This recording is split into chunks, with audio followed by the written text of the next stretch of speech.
This is Addiction Medicine Journal Club. I'm Dr. John Keenan. And I'm Dr. Sonya Tredici. We believe that addiction is a disease that can be treated, and we want to help you stay up to date with the latest research that you can use in your addiction medicine practice. You can get Category 1 CME for listening to this podcast through MyCares and Michigan State University. The links are in the show notes. This week, we'll be discussing an article on benzodiazepine prescribing and the risk of subsequent drug overdose. How are you doing tonight, Sonya? I'm doing really well. How are you doing, John? Good. Just coming back from my kids' gymnastics practice, so it's very exciting. Yeah. Very exciting. We have a milestone here because my older son is away at college this year, and my younger son just left on a week-long school trip, and so there are no kids in the house, and there's nobody to drive anywhere. It's pretty amazing. Wow. You'll get there someday. How does that make you feel, though? I feel like that might be kind of sad moment. I have no more purpose after 7 p.m. I don't need to drive anyone anywhere. Is it freedom, or do you feel like lack of isolation and loneliness or emptiness? Well, I'm spending the evening with you, so, Okay.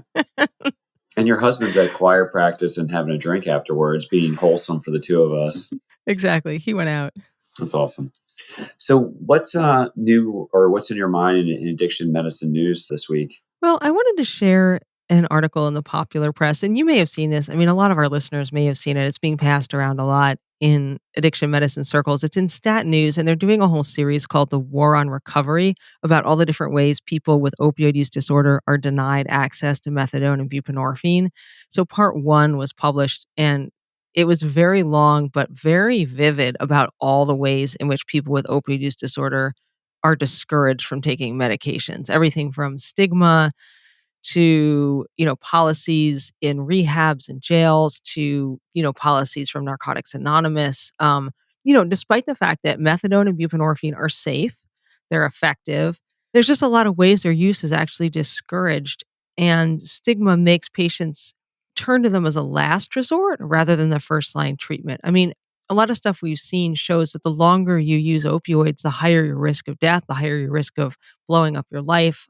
So you really want to stop using them as soon as possible. So really people should be given the most effective treatment first. They shouldn't turn to the most effective treatment last after all these other things have failed. But still, a lot of people treat medication as a last resort, not as a first line treatment. So again, the article series is called The War on Recovery. It's in Stat News. Have you seen this, John? Yeah, they sent it out. I haven't read it as in detail as you. Certainly, it's on my list of things to look over. Yeah, I just really wanted to share it because if you are listening to this podcast and you're not an addiction medicine provider, or you have friends in the community or lay people who would be interested, this is a great article to send to them so they can kind of understand some of the challenges that addiction medicine faces as we try to treat people. How about you, John? Anything struck you in addiction medicine news this week? I saw this article kind of in the news feed that came up. It's from Scientific America. It's called Against Medical Advice, Another Deadly Consequence of Our Opioid Epidemic. And basically, it was an op-ed piece. And one thing they kind of refer to is about, against medical advice. The new, more politically correct term is patient-directed discharge that we kind of have started to utilize more. We look at a general population of people in the hospital. It's about 1%. And it's actually not surprisingly substantially higher in our patients with addiction. But they talk about this JAMA article that recently came out talking about patients with opioid use disorder, which do have the highest AMA rate in the hospital, and how actually from 2016 to 2020, that rate has actually risen. It's gone from 9% to 17% in this study. And I was actually kind of surprised about this because I would think that, if anything, with all the different ways we're trying to kind of embrace this population at a systems level at most hospital systems, the fact that we're doing the opposite and more people are leaving without getting the care that they require, that's kind of a big failure. And I don't have a great reason for why those numbers would be rising. I just think with people using fentanyl, opioid withdrawal is just incredibly painful and unpleasant and difficult, and it starts so much quicker. And the sort of, zero point 0.1 milligrams of clonidine or a little bit of gabapentin is really not doing it for people. So unless you get a lot of buprenorphine or methadone, people are just super uncomfortable. Maybe more so than before. That's a guess. I don't know. I mean, that's one theory. I just feel like looking at, we've changed, right? As healthcare, we've changed. Most systems that I'm aware of, they have protocols for addressing withdrawal using agonist or partial agonist medication. Bridging people to treatment is both the right thing to do, but also incredibly cost effective and utilizes resources well. Many systems have things in place for this. I'm not that old of a doc, although I feel older every day. I remember, like, when I was a medical student, the attendings, we've got to hold the line. This patient's a drug user. We're not going to give them more than X, Y, or Z. And now we kind of embrace them with a treatment protocol to try to keep them feeling comfortable with opioids or opioid agonists in many instances. It's kind of disheartening with all that work we've done and how much we've evolved that we're still not getting the outcomes that we wish. Yeah.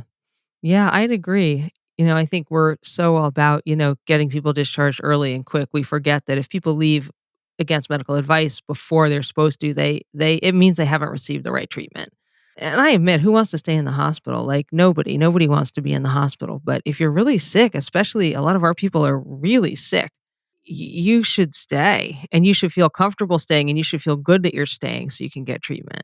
Yeah, and this is somewhat biased from my opinion as a hospital provider, but I feel like so many patients I have in the hospital, they're kind of in the hospital for really social reasons, or they're older at their really baseline, just unable to take care of themselves at home. And then we have these people with these horrible illnesses, endocarditis, epidural abscess, these raging necrotizing fasciitis. They just like leave AMA and have poor outcomes. It's heartbreaking. Well, I'll definitely put the links in the show notes for those as well. So are you ready to hear about this article? Yeah, let's hear about it. So this article has caused at least a lot of thoughts in my mind about benzodiazepines. So it's called Drug Overdose Risk with Benzodiazepine Treatment in Young Adults, Comparative Analysis in Privately and Publicly Insured Individuals. And it was published in the journal Addiction in 2023. So, John, I'm going to start with some background. Benzodiazepines, they're a class of medication used to treat anxiety and depression, and they are highly habit forming even after relatively short use, meaning that you have withdrawal if you stop them.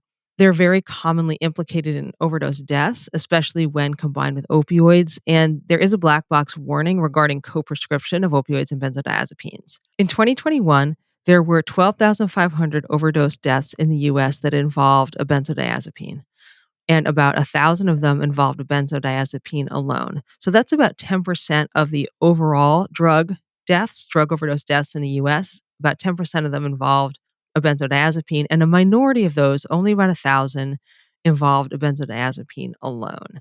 So usually the benzodiazepine was combined with something else. While overdose death is one of the more feared harms from benzodiazepines, many patients do feel that they have been permanently changed by their exposure, even if they took them as prescribed. There are a lot of first person testimonials out there, and I've heard this from my patients, and I've even heard this from some coworkers that they have never been the same after they took benzodiazepines. So they're very potent psychoactive drugs. Despite our knowledge of the risks, benzodiazepines continue to be prescribed very frequently. Patients request them, and clinicians seem eager to comply with those requests. So, I ran a report from St. Max's electronic medical record. Overall, in our health system, there were 116,000 plus outpatient prescriptions for benzodiazepines written over the previous year. And of our patients on chronic opioids, so opioids for longer than 90 days, 24% of those patients are also on a benzodiazepine. So, as a health system, St. Max's is not kind of withholding benzodiazepines at all. So, we talk about overdose risks in people who take benzodiazepines, and many of those are taking them non medically, meaning purchasing them illicitly. Very little is known about overdose risk of people taking initial prescribed benzodiazepines, especially young people, which is where they often start. So many patients who take long term benzodiazepines are older and they're very stable on low chronic doses. And they're not necessarily representative of people who take them for the first time. So, this study looked at young people with a new diagnosis of anxiety and depression who are being prescribed either benzodiazepines or SSRIs for the first time. So, sort of new users, which is not who our standard benzodiazepine using patients are. So, John, before we jump into this article, what's been your experience with prescribing and maybe even deprescribing benzodiazepines? I think I said this in the journal club. I think I prescribe way more of these than I wish I did. I feel like I'm often kind of boxed into prescribing them between patients that are come to me as new patients, having been on them for long periods of time. Even older patients, like deep prescribing them is really quite challenging. Like the akathisia, the anxiety, it really is quite persistent. And so all of a sudden, you might get them off the benzo, but now you have a 90-year-old woman with a blood pressure of 190 over 120 calling in all the time because they feel bad and they're jittery and they don't feel quite right. And honestly, in some regards, I feel like benzodiazepine prescribing is a surrogate marker of lack of other resources. I feel like I work in an area that's relatively, I don't want to be inflammatory about this, but like I don't have immediate access to a lot of behavioral health resources. I have a 6 to 12 month wait time for psychiatry, counseling services. I have people on the wait list for counseling for over 6 months. So, like, I don't have anything to offer patients today except for this. And often once you kind of start down that pathway, people really like the way you feel on it, right? The pharmacokinetics is very similar to that of a glass of alcohol. Right. Well, and we might have been a little harsh on you in our live journal club, but I have to say that the psychiatrists agree with you.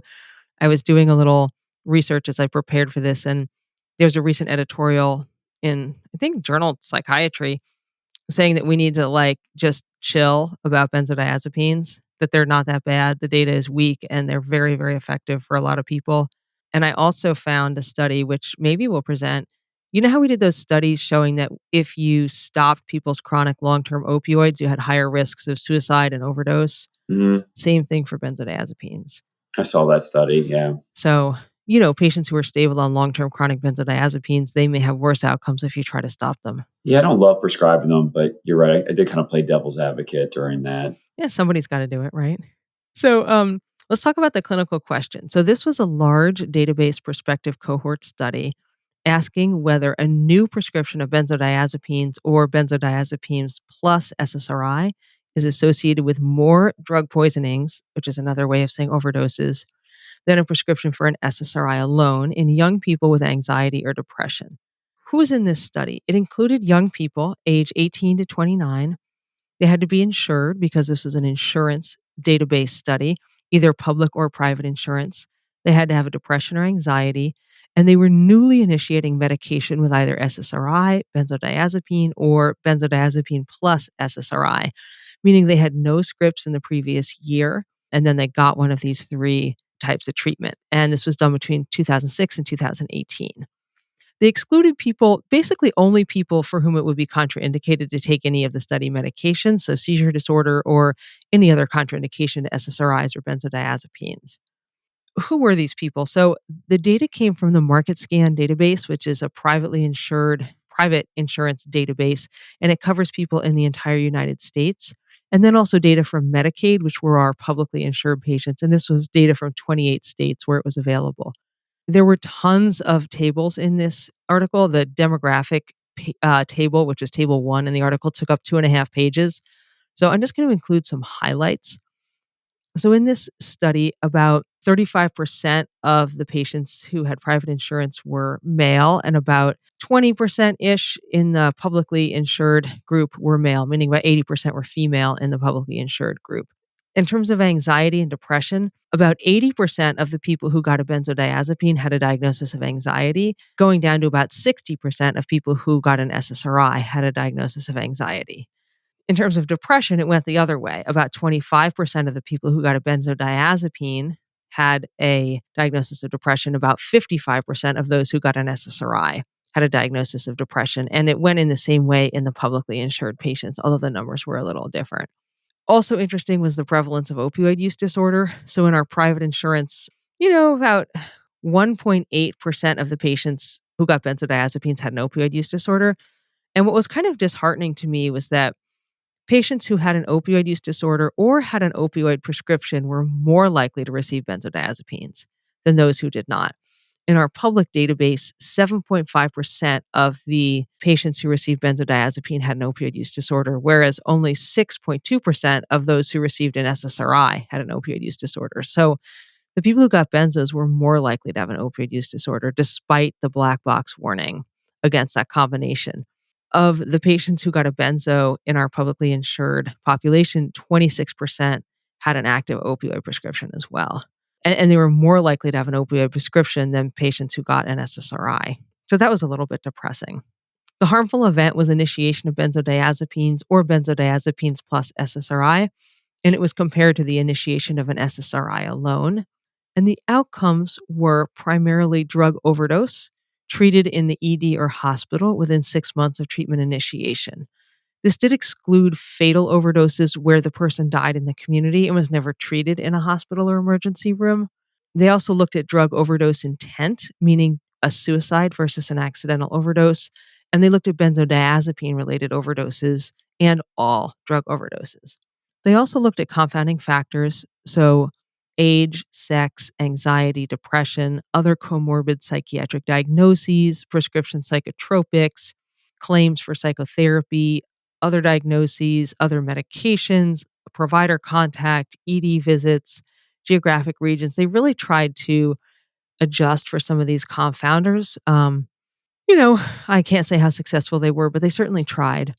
And they pre specified some subgroups. So they looked at the subgroup of patients who had a recent opioid prescription and also looked at people who had a diagnosis of substance use disorder other than tobacco in the previous year.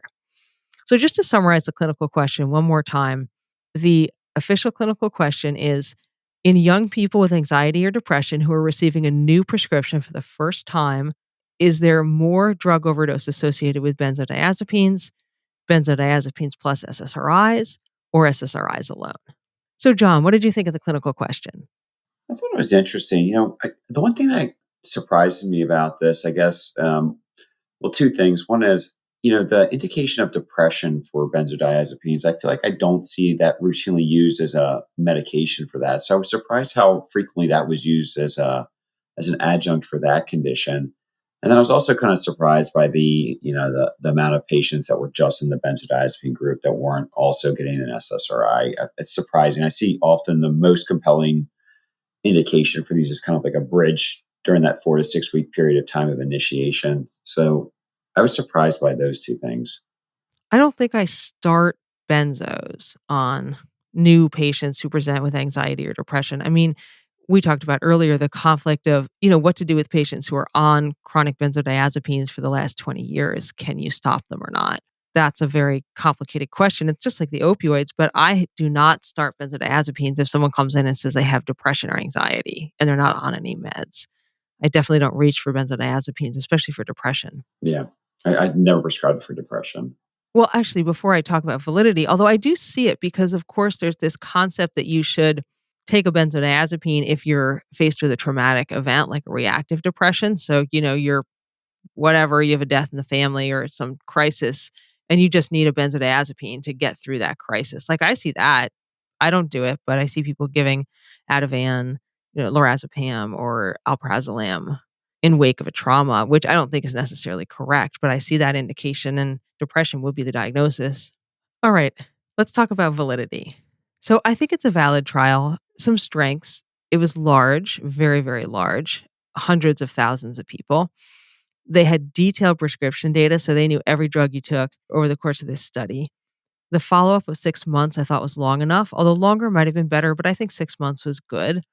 They looked at overdoses for the whole 6 months, even if prescriptions were not continued for that time, since medications may have been stockpiled or exposure to benzodiazepines may have led to illicit use. I thought the outcome was relevant, which is again drug overdose. They did some sensitivity analyses. So they tried to exclude people with a different antidepressant prescription, excluded people with antipsychotic prescriptions, excluded people who had an overdose in the previous year, excluded people with panic disorder who might be more likely to get a benzodiazepine. So they tried to do a bunch of sensitivity analyses. So I appreciate that. And then they adjusted and trimmed their estimates to try to take into account the confounders and predictors of overdose, as well as some of these outliers. And that leads us to the biggest limitation of this study, which is that the groups are different at baseline. Various unmeasured confounders contribute to a clinician's decision whether or not to prescribe benzodiazepines. And patients may have very different prior experiences with benzodiazepines. So those who have a positive experience might request it, especially if they have an experience through illicit use. And I really do find that like my patients who have opioid use disorder also have a big positive effect from benzodiazepines. They find a big benefit from benzodiazepines. So they might ask their doctor for benzos in a situation where they have an acute episode of depression. So I just feel that's a huge limitation to this study. It's not randomized. A few other limitations were that no additional benefits or harms of benzodiazepines were measured. So we can't say if the benzodiazepines helped. So we can't really weigh risks versus benefits. It wasn't blinded, of course. And finally, causation. This goes along with the confounding, but causation is plausible, but it's not definitive. So there's no evidence that your prescribed benzodiazepine was involved in a benzodiazepine related death 6 months later, or related overdose 6 months later, or any drug overdose 6 months later. You can't prove causation. They didn't include fatal overdoses outside the hospital. And finally, and this is true for a lot of our research, data is from emergency department and hospital diagnosis codes, and those can be inaccurate. And they include both serious and less serious types of opioid poisonings, for example, constipation that might require an enema versus overdose where you almost died, are both considered opioid poisonings or overdoses and might both be counted together. So, John, do you think this was a valid trial? I mean, I think definitely it's a valid trial. It's like a large database collection. You're right. There's a lot of in between as to what happens, but I think that you can't really argue with that there's an association between these prescribing habits and then like a pretty validated outcome.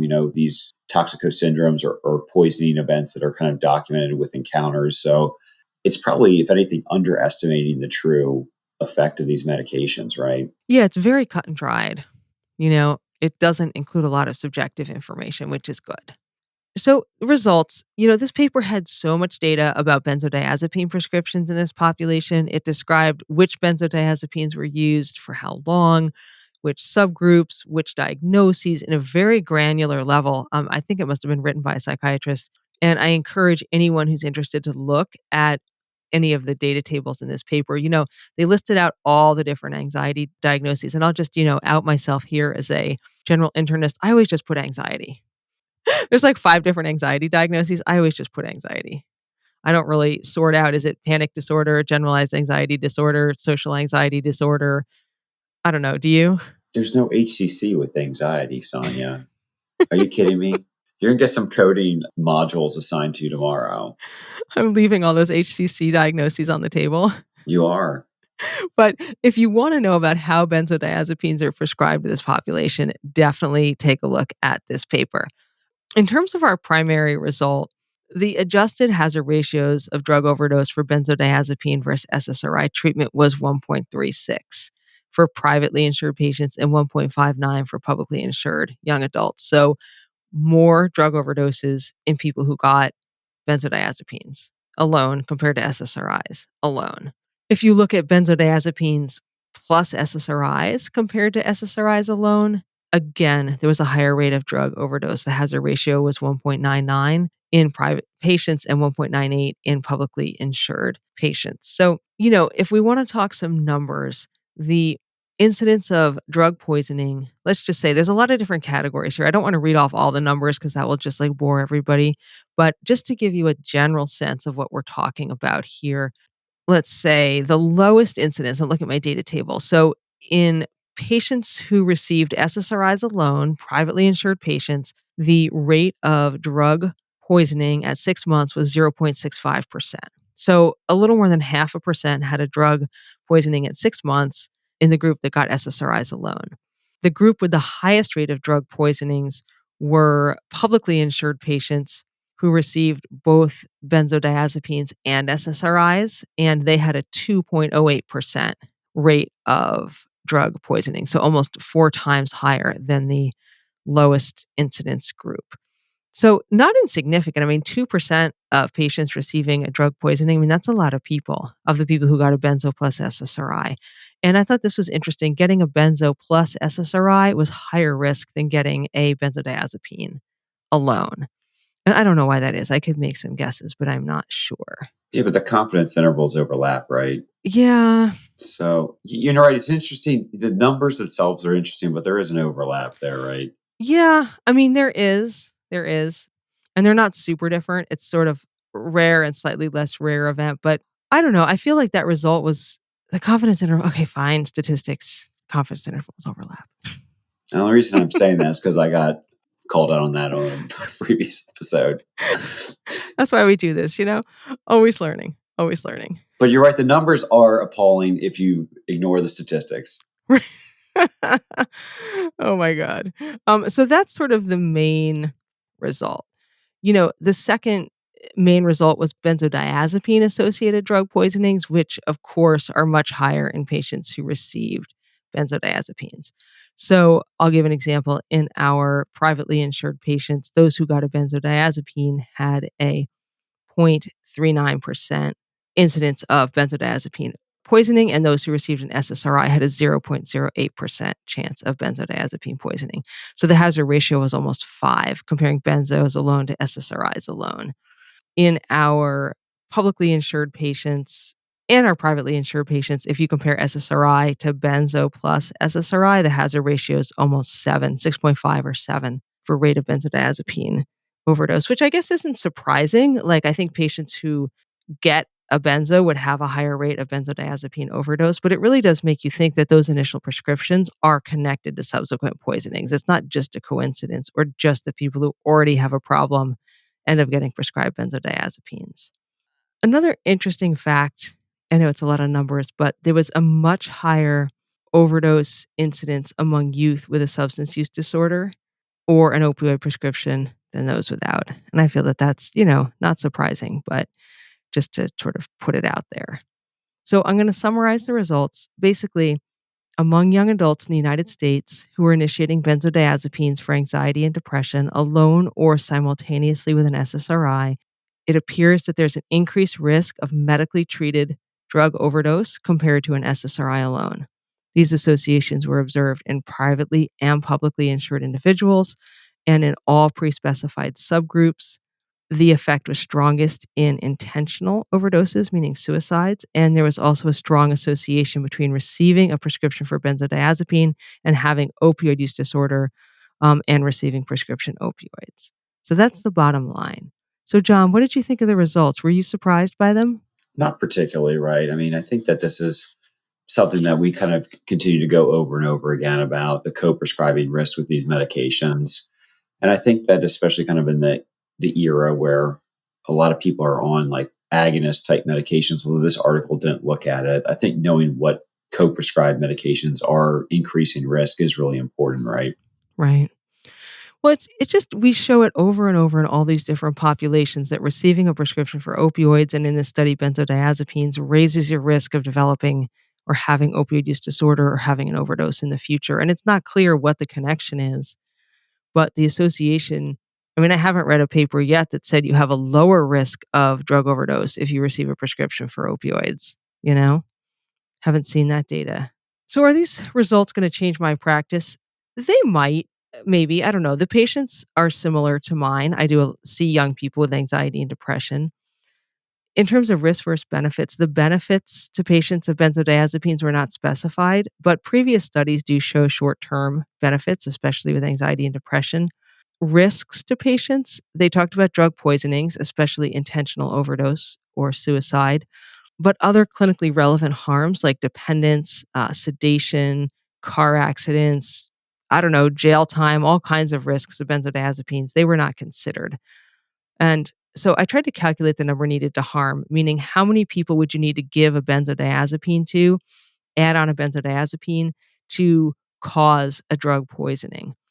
So in my calculation, if you added a benzo to the SSRI, 1 in 164 people you did that for would have a drug overdose, and 1 in 204 people would have a benzodiazepine overdose. Among publicly insured patients, adding a benzodiazepine to the SSRI leads to 1 in 110 people having a drug overdose and 1 in 169 people having a benzodiazepine overdose. So the risk exists, but it's not large. You'd have to treat over 100 patients with benzodiazepines to lead to one benzodiazepine poisoning, and most of these were not fatal poisonings. It's not even clear what the poisoning consisted of. So the risk does seem relatively low. So bottom line, I probably still will not be initiating benzodiazepines for anxiety and depression. I don't do it now, and this study has not convinced me to do it in the future. But if I do have a patient who needs them, I don't think I will be unduly worried that they're taking a toxic medication. But given the risk of subsequent drug poisoning, especially in patients with opioid use disorder, I would be particularly cautious in that subgroup. So, what about you, John? Did this article change your thinking on benzodiazepines at all? Not really. right? I feel like I don't like to prescribe them to begin with, although as we went through in the journal club, I think I prescribe it more than the other people at the journal club. I often feel like these medicines come into play when there's like a lack of other options, right? And I think we have good clinical control trials about like, SSRIs and depression or atypical antipsychotics or mood stabilizers and bipolar disorder. But I feel like the truth is a lot of times I'm using these medications, as I've shared, they're kind of reactionary issues. So I can think of one lately, a mom whose son wandered into a storm drain and drowned, and she's young and she's on multiple psychotropics and she's crying every day for 6, 7 months. And I put her on Klonopin to try to make that more tolerable. And, you know, maybe that's not the most evidence-based recommendation, but it's got to the point where you're just out of options to try to help someone. Certainly there was a fair amount of counseling. Like the risk is real. Like patients need to be aware of that. And sometimes actually people will hear the risk and they'll tell me, you know what, never mind, I'm okay. Yeah. Yeah, I mean, I always just feel bad that if we permanently change someone's brain chemistry and then they're kind of stuck with it forever. I mean, I feel like I have a bunch of patients who felt like they're never the same after they stop their benzodiazepines. And you might say, "Why bother stopping? I'm just continue 'em forever." But, people don't always wanna do that. Yeah, I've seen articles about like symptoms like, after discontinuation, like akathisia, particularly like lasts more than 12 months after discontinuation. And, there is harm with it. I just don't have another option. And, it's tough when people keep coming in for help and they're suffering. Yeah, it's true. And if this helps them and they're willing to accept the risk, maybe that's fine. Who are we to deny it? Yeah. Famous last words, right? No, and then sometimes I think about it, I'm like, aren't we all in some regard a little bit of a hospice patient? This is life's a terminal condition. You're trying to alleviate suffering. That is true. That's your job, right? Yeah. Well, thank you. I really was happy to review this article. I got a lot out of reading about benzodiazepines. Well, we have a little bit of talk back for some previous episodes. We had a good comment about episode 24 from a sister addiction medicine podcast. Casey Grover here from the Addiction Medicine Made Easy podcast. I changed the name from Addiction in Emergency Medicine and Acute Care podcast. So there's been a name change there for anyone else. It's a great podcast. I just listened to the Smoking Cessation and Mortality podcast. I usually frame the hazard of smoking with this statistic. Each cigarette reduces your life by 11 minutes.